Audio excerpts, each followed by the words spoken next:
Good evening all. നമുക്ക് കഴിഞ്ഞ ക്ലാസ്സിന്റെ കണ്ടിന്യൂവേഷൻ.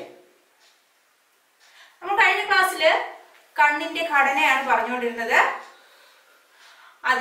കണ്ണിന്റെ ഘടനയും അവയുടെ ധർമ്മങ്ങളും ഒക്കെ പറഞ്ഞു കഴിഞ്ഞു. ഇനി നമുക്ക് അടുത്ത് നോക്കേണ്ട ടോപ്പിക് എന്ന് പറയുന്നത് കണ്ണിന്റെ പ്രകാശ ക്രമീകരണമാണ്. Regulation of light in the I. കണ്ണിലെ പ്രകാശ ക്രമീകരണം. അപ്പോൾ കണ്ണിന് 3 പാളികളുണ്ട്. അവയുടെ ഘടനകളൊക്കെ നോക്കിയല്ലേ. അപ്പോഴേ ഫസ്റ്റ് നമ്മുടെ കണ്ണില് പ്രകാശം പതിക്കുമ്പോൾ അത് എവിടെയാണ് പതിക്കുന്നത്? കോർണിയയിൽ അല്ലെ. അപ്പോഴേ കോർണിയയിൽ പതിക്കുന്ന പ്രകാശം ഐറിസിലെ പ്യൂപ്പിൾ എന്ന് പറയുന്ന സുഷിരത്തിലൂടെയാണ് ലെൻസിൽ എത്തിച്ചേരുന്നത്. കോർണിയയിൽ പതിക്കുന്ന പ്രകാശം ഓരോ ഭാഗങ്ങളും ഓർമ്മയുണ്ടെന്ന് വിചാരിക്കുന്നു. എന്താണ് കോർണിയ, എന്താണ് ഐറിസ്, എന്താണ് പ്യൂപ്പിൾ, എന്താണ് ലെൻസ്, ഇവിടെ പ്രത്യേകതകളെല്ലാം നമ്മൾ പറഞ്ഞതാണ്.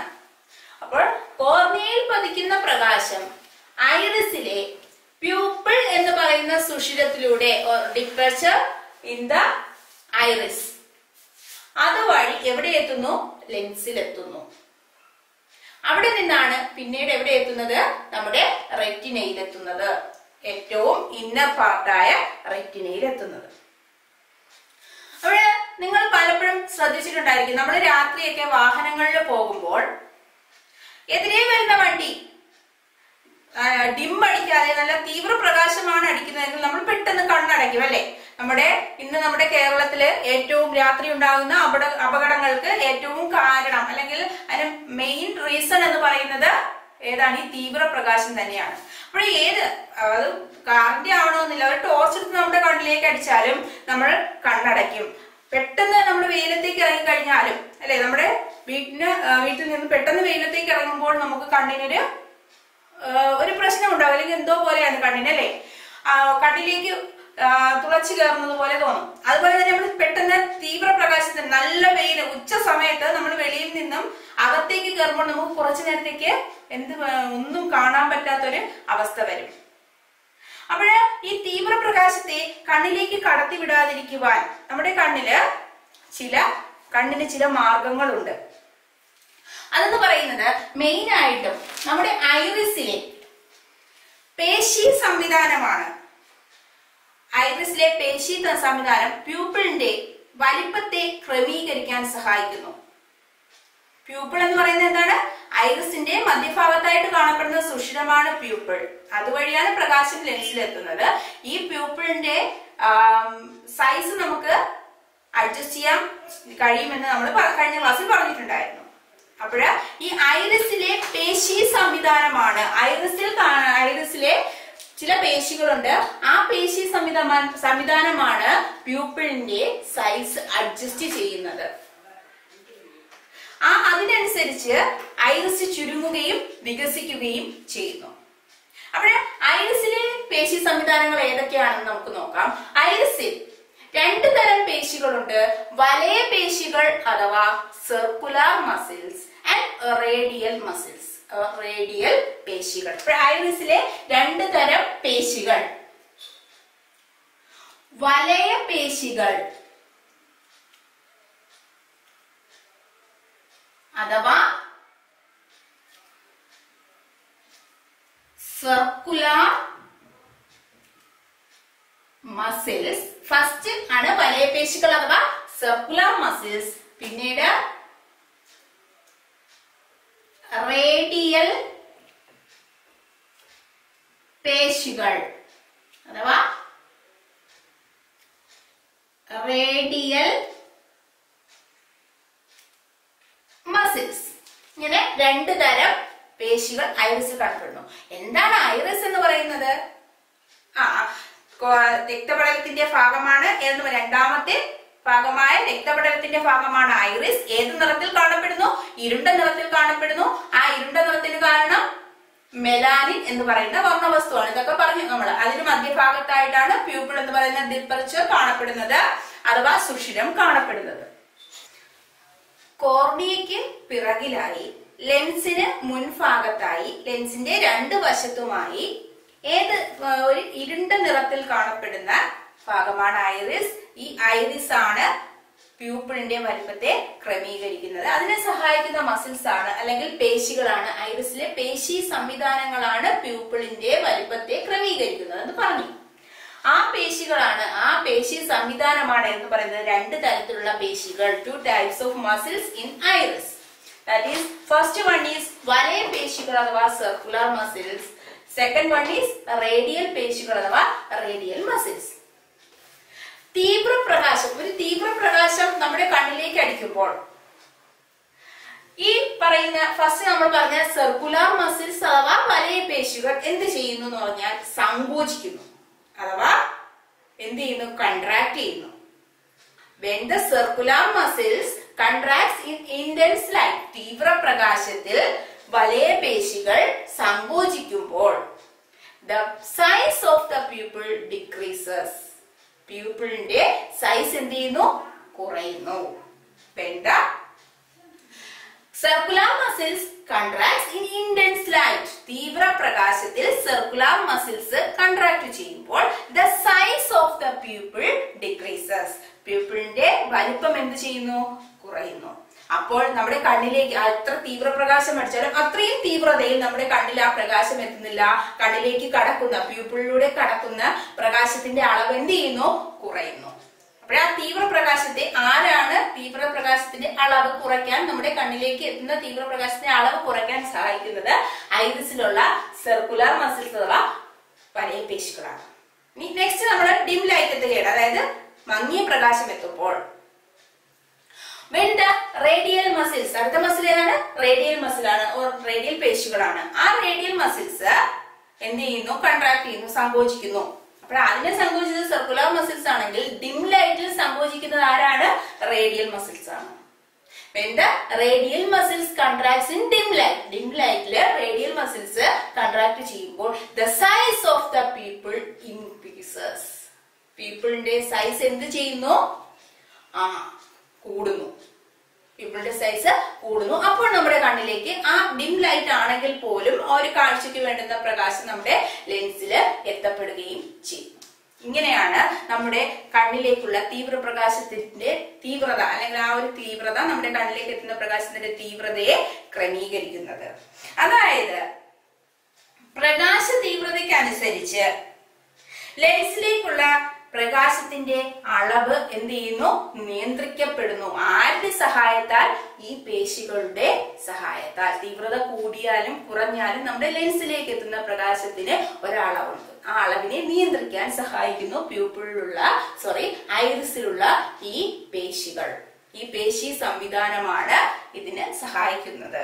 അപ്പോഴ് പ്യൂപ്പിളിലെ വലിപ്പം ക്രമീകരിക്കാൻ സഹായിക്കുന്നത് ആരാണ്, ഐറിസിലുള്ള പേശികൾ. ഏതൊക്കെയാണ്, വലയ പേശികൾ അഥവാ സർക്കുലർ മസിൽസ്, റേഡിയൽ പേശികൾ അഥവാ റേഡിയൽ മസിൽസ്. തീവ്രപ്രകാശം വരുമ്പോൾ എന്ത് ചെയ്യുന്നു, പ്യൂപ്പിളിന്റെ വലിപ്പം കുറയുകയും മങ്ങിയ പ്രകാശം അടിക്കുമ്പോൾ പ്യൂപ്പിളിന്റെ വലിപ്പം കൂടുകയും ചെയ്യുന്നു.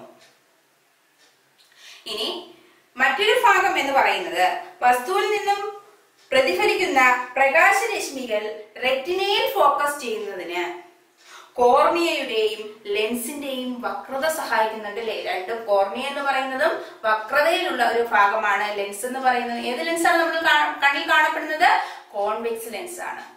അപ്പോഴത് റെറ്റിനയിൽ എത്തുന്നതിന് ഈ കോർണിയയുടെയും ലെൻസിന്റെയും വക്രത അഥവാ കർവേച്ചർ സഹായിക്കുന്നുണ്ട്. അപ്പോഴേ കോൺവെക്സ് ലെൻസ് ആണ് നമ്മുടെ കണ്ണിൽ കാണപ്പെടുന്നത് എന്ന് പറഞ്ഞു. അപ്പോൾ നിങ്ങൾ പഠിച്ചിട്ടുണ്ടായിരിക്കും ലെൻസിലൂടെ രൂപപ്പെടുന്ന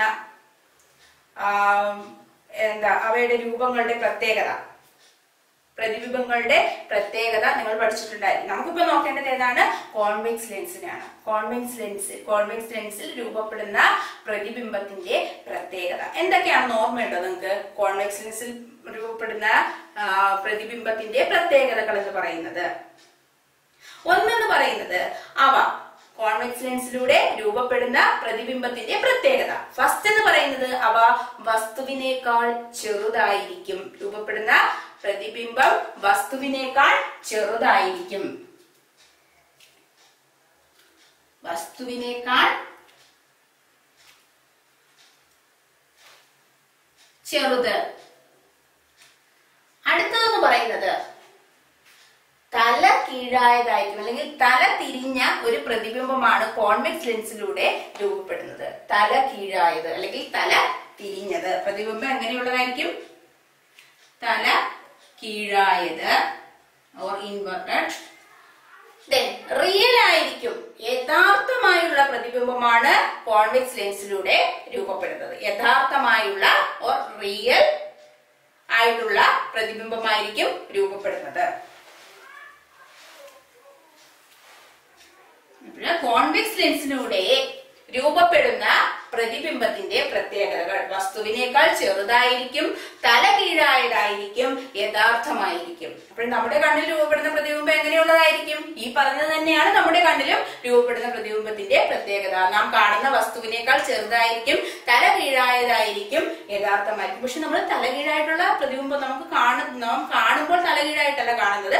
അതിന്റെ പിന്നിലുള്ള ശാസ്ത്രം നമുക്ക് പിന്നീട് പറയാം. അപ്പോൾ ഇപ്പോൾ നിങ്ങൾക്ക് അറിയേണ്ടത് എങ്ങനെയുള്ള പ്രതിബിംബമാണ് നമ്മുടെ കണ്ണിൽ രൂപപ്പെടുന്നത്. അല്ലെങ്കിൽ കോൺവെക്സ് ലെൻസ് ആണ് നമ്മുടെ കണ്ണിലുള്ളത്. ആ ലെൻസിലൂടെ നമ്മുടെ റെറ്റിനയിൽ രൂപപ്പെടുന്ന പ്രതിബിംബം എങ്ങനെയുള്ളതാണ്? വസ്തുവിനേക്കാൾ ചെറുതായിരിക്കും, തല കീഴായതായിരിക്കും, യഥാർത്ഥമായിരിക്കും.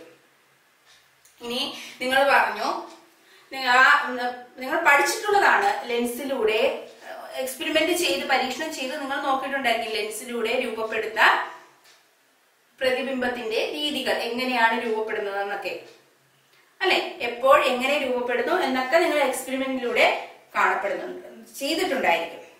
നമ്മുടെ കണ്ണിന്റെ കാര്യം എടുത്തു കഴിഞ്ഞാൽ നിങ്ങൾ ദൂരെ ഒരു വസ്തുവിനെ കണ്ടാലും അടുത്തൊരു വസ്തുവിനെ കണ്ടാലും നിങ്ങൾക്ക് അത് ക്ലിയർ ആയിട്ട് കാണാം അല്ലെ, തെളിച്ചമോടെ കാണാം.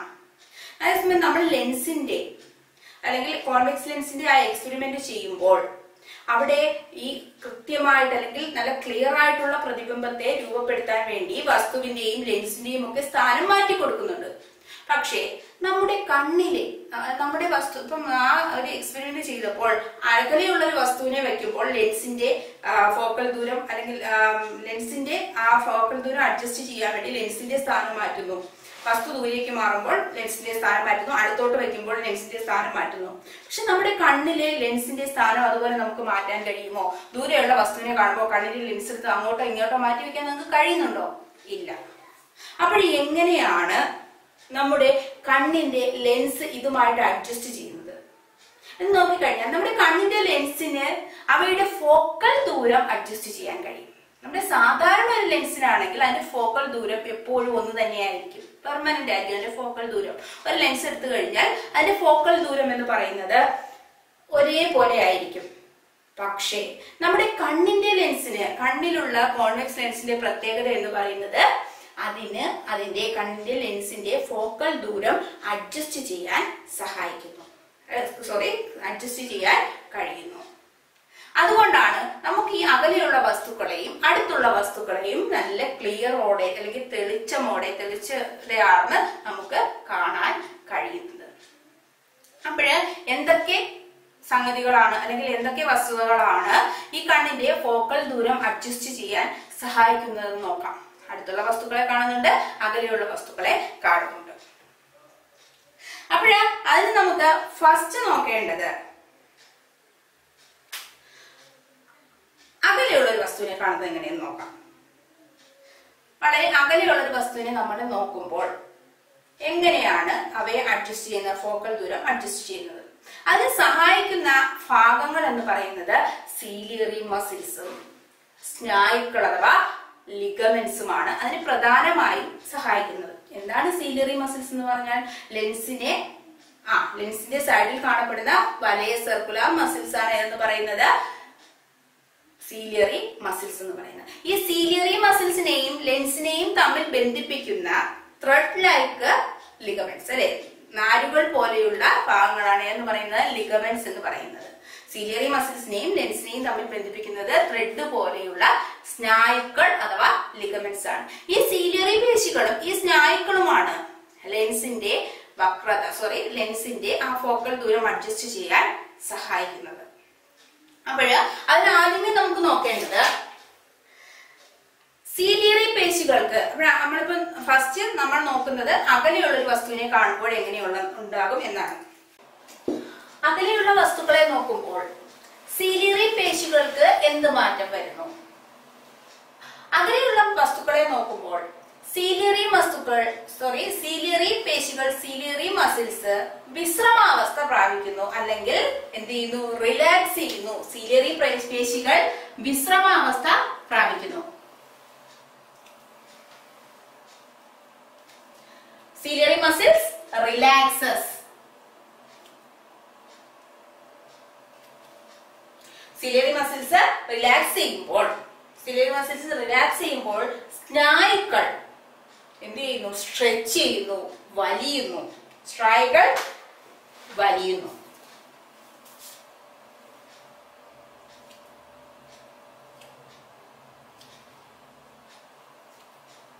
സ്ട്രെച്ചസ്, സ്നായുക്കൾ ലിഗമെന്റ്സ് സ്ട്രെച്ച് ചെയ്യുന്നു. ഫസ്റ്റ് സീലിയറി മസിൽസ് എന്ത് ചെയ്യുന്നു? അകലെയുള്ള വസ്തുക്കളെ കാണാൻ വേണ്ടി നമ്മൾ അകലെയുള്ള വസ്തുവിനെ നോക്കുമ്പോൾ സീലിയറി മസിൽസ് വിശ്രമാവസ്ഥ പ്രാപിക്കുന്നു, അല്ലെങ്കിൽ സീലിയറി മസിൽസ് റിലാക്സ് ചെയ്യുന്നു. അതിനോടൊപ്പം തന്നെ ആ റിലാക്സ് ചെയ്യുന്ന സമയത്ത് സീലിയറി മസിൽസിനെ ലെൻസുമായി ബന്ധിപ്പിക്കുന്ന സ്നായുക്കൾ അഥവാ ലിഗമെന്റ്സ് അവ വലിയുന്നു, അഥവാ ലിഗമെന്റ്സ് സ്ട്രെച്ചസ്. നെക്സ്റ്റ്, അപ്പോൾ ലെൻസിന്റെ വക്രത എന്ത് ചെയ്യുന്നു?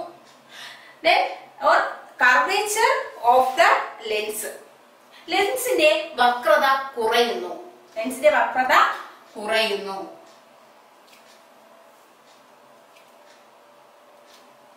Curvature of the lens decreases. ലെൻസിന്റെ വക്രത കുറയുന്നു. ഫോക്കൽ ദൂരം കൂടുന്നു, ഇൻക്രീസ് ചെയ്യുന്നു. ഫോക്കൽ ദൂരം, അതിലേക്കുള്ള ഫോക്കൽ ദൂരത്തിനെ അഡ്ജസ്റ്റ് ചെയ്യാൻ വേണ്ടിയാണല്ലോ നമ്മൾ ഈ പറയുന്ന സ്റ്റെപ്പുകളെല്ലാം നടക്കുന്നത്. ഫോക്കൽ ദൂരം, ഫോക്കൽ ലെങ്ത് എന്ത് ചെയ്യുന്നു? കൂടുന്നു, ഇൻക്രീസ് ചെയ്യുന്നു.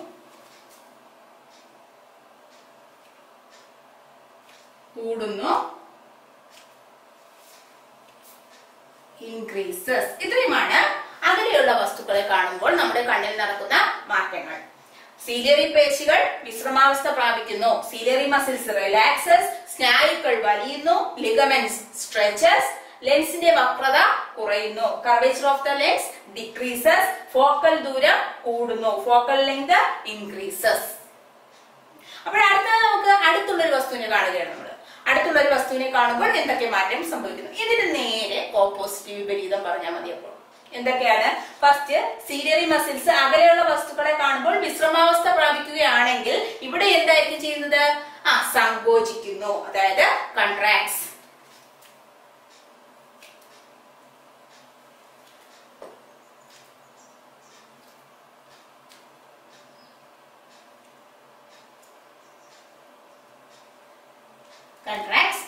സ്നായുക്കൾ എന്ത് ചെയ്യുന്നു? വലിയുന്നു ആണെങ്കിൽ ഇവിടെ എന്ത് ചെയ്യുന്നു? കൺട്രാക്ട് ചെയ്യുമ്പോൾ അയയുന്നു.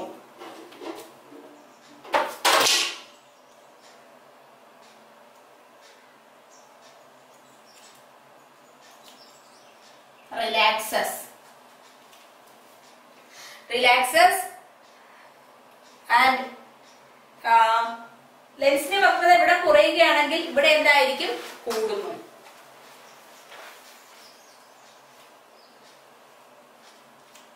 ഇൻക്രീസസ്. ഫോക്കൽ ദൂരം അകലെയുള്ള വസ്തുക്കളെ കാണുമ്പോൾ കൂടുന്നു, ഇവിടെ അടുത്തുള്ള വസ്തുക്കളെ കാണുമ്പോൾ കുറയുന്നു.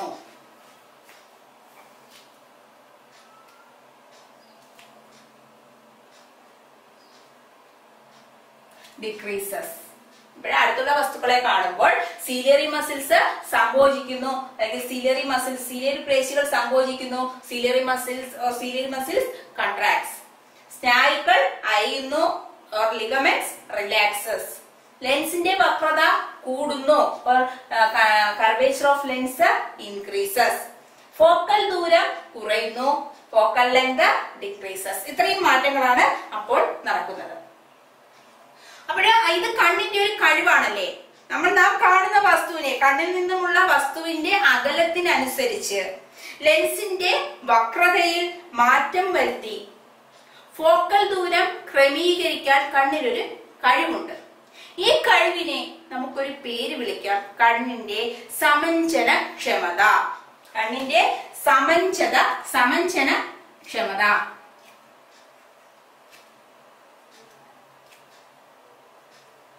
ക്ഷമത അല്ലെങ്കിൽ പവർ ഓഫ് അക്കോമഡേഷൻ. സമഞ്ജനക്ഷമത അഥവാ പവർ ഓഫ് അക്കോമഡേഷൻ. കണ്ണിൽ നിന്നും വസ്തുവിലേക്കുള്ള അകലത്തിനനുസരിച്ച് കണ്ണിലെ ലെൻസിന്റെ വക്രതയിൽ മാറ്റം വരുത്തി ലെൻസിന്റെ ഫോക്കൽ ദൂരം ക്രമീകരിക്കുന്നതിനുള്ള കണ്ണിന്റെ കഴിവിനെയാണ് എന്തെന്ന് പറയുന്നത്? സമഞ്ജനക്ഷമത അഥവാ പവർ ഓഫ് അക്കോമഡേഷൻ എന്ന് പറയുന്നത്. കണ്ണിൽ നിന്നും വസ്തുവിലേക്കുള്ള അകലത്തിനനുസരിച്ച് ലെൻസിന്റെ വക്രതയിൽ മാറ്റം വരുത്തി ഫോക്കൽ ദൂരം ക്രമീകരിക്കുന്നതിനുള്ള കണ്ണിന്റെ കഴിവാണ് സമഞ്ജനക്ഷമത അഥവാ power of accommodation. The ability of eye by adjusting the focal length of lens by changing its curvature. എന്തിനെ ബേസ് ചെയ്തുകൊണ്ട് accordance to the distance of the object. എവിടെ നിന്ന്? ഐയിൽ നിന്നല്ലേ? അപ്പോൾ distance of the object from the eye and from the image on retina is called power of accommodation of eye. The ability of the eye to adjust its focal length of the lens. ലെൻസിന്റെ focal length adjust ചെയ്യാനുള്ള കഴിവ് എവിടെ നിന്ന്? by അല്ലെങ്കിൽ എങ്ങനെ? by changing the curvature of the lens. എന്തിന്റെ? ലെൻസിന്റെ വക്രതയിൽ മാറ്റം വരുത്തിക്കൊണ്ട് by changing the curvature of the lens. എന്തിനെ ബേസ് ചെയ്തുകൊണ്ട്? in accordance to the distance of the object from the eye. Object ഐയിൽ നിന്നുള്ള ആ ഡിസ്റ്റൻസും and image from the retina. റെറ്റിനയിലെ ഇമേജിനെയും അക്കോർഡ് ചെയ്തുകൊണ്ട് അക്കോർഡൻസ് ഓൺ ദ ബേസ് ചെയ്തുകൊണ്ട് അവയുടെ ആ ഫോക്കൽ ലെങ്തിൽ വ്യത്യാസം വരുത്താനുള്ള കണ്ണിന്റെ കഴിവിനെ the ability of eye is called power of accommodation of the eye. അപ്പോൾ നമ്മുടെ ഇന്നത്തെ പോർഷൻ ഇത്രയേ ഉള്ളൂ. ബാക്കി അടുത്ത ദിവസം ഇതിന്റെ ബാലൻസ് നമുക്ക് കണ്ടിന്യൂ ചെയ്യാം.